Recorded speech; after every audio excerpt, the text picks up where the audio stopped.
ಶ್ರೀ ಗುರುಭ್ಯೋ ನಮಃ. ಹರಿ ಓಂ. ಜುಲೈ ತಿಂಗಳ ನಿಮಗೆ ಕರ್ಕಾಟಕ ರಾಶಿಯವರ ಫಲ ಯಾವ ರೀತಿ ಇರುತ್ತೆ ಅಂತಪ್ಪ ಅಂತಂದರೆ, ಈ ಥರ ಜುಲೈ ಮಾಸದ ಕರ್ಕಾಟಕ ರಾಶಿಯವರ ಫಲ ವಿಷಯ ತಿಳಿಸ್ತಾ ಇದ್ದೀನಿ ನಿಮಗೆ.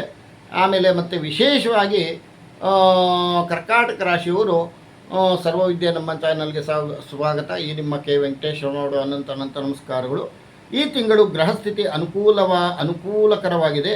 ವಿವಿಧ ಮೂಲಗಳಿಂದ ಆದಾಯ ಹೆಚ್ಚಾಗುತ್ತದೆ. ಹಳೆಯ ಸಾಲಗಳು ಸ್ವಲ್ಪ ಮಟ್ಟಿಗೆ ತೀರಿಸಲು ಸಾಧ್ಯವಾಗುತ್ತದೆ. ಆರೋಗ್ಯ ಸಮಸ್ಯೆಗಳಿಂದ ಪರಿಹಾರ ದೊರೆಯುತ್ತದೆ. ಕೈಗೊಂಡ ಕೆಲಸಗಳು ಸಮಯಕ್ಕೆ ಪೂರ್ಣಗೊಳ್ಳುತ್ತದೆ. ನಿಮ್ಮ ವಿಚಾರ ಶೈಲಿಯಿಂದ ಮನೆ ಹಾಗೂ ಹೊರಗಿನವರನ್ನು ಒಗ್ಗೂಡಿಸಲು ಸಾಧ್ಯವಾಗುತ್ತದೆ. ಬಹುಕಾಲದಿಂದ ಕಾಡುತ್ತಿದ್ದ ಶತ್ರು ಸಂಬಂಧಿತ ಸಮಸ್ಯೆಗಳಿಂದ ಚಾತುರ್ಯದಿಂದ ಹೊರಬರುತ್ತದೆ. ಹೊಸ ಮನೆ ನಿರ್ಮಾಣ ಕಾರ್ಯಗಳು ವೇಗಗೊಳ್ಳುತ್ತದೆ. ಉದ್ಯೋಗಸ್ಥರಿಗೆ ಮೇಲಾಧಿಕಾರಿಗಳ ಬೆಂಬಲ ಹೆಚ್ಚಾಗುತ್ತದೆ. ವ್ಯಾಪಾರದಲ್ಲಿ ಹೊಸ ಯೋಜನೆಗಳಿಂದ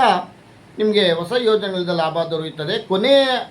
ಕೊನೆಯದಲ್ಲಿ ಹಣಕಾಸಿನ ವ್ಯವಹಾರದಲ್ಲಿ ಎಚ್ಚರಿಕೆ ಅಗತ್ಯ. ಆಧ್ಯಾತ್ಮಿಕ ಚಿಂತನೆ ಹೆಚ್ಚಾಗುತ್ತದೆ. ಪಂಚಮುಖಿ ಹನುಮತ್ ಕವಚ ಪಾರಾಯಣ ಮಾಡಿದರೆ ನಿಮಗೆ ಶುಭ ಫಲ ದೊರಕುತ್ತದೆ. ಕರ್ಕಾಟಕ ರಾಶಿಯವರಿಗೆಲ್ಲ ಒಳ್ಳೆಯದಾಗಲಿ. ನಿಮ್ಮ ಕುಟುಂಬ ಎಲ್ಲ ಚೆನ್ನಾಗಿರಲಿ. ಸರ್ವೇ ಜನ ಸುಖಿನೋ ಭವಂತು. ಈ ನಿಮ್ಮ ಕೆ ವೆಂಕಟೇಶ್ವರ ಮಾಡುವ ಅನಂತ ನಮಸ್ಕಾರಗಳು.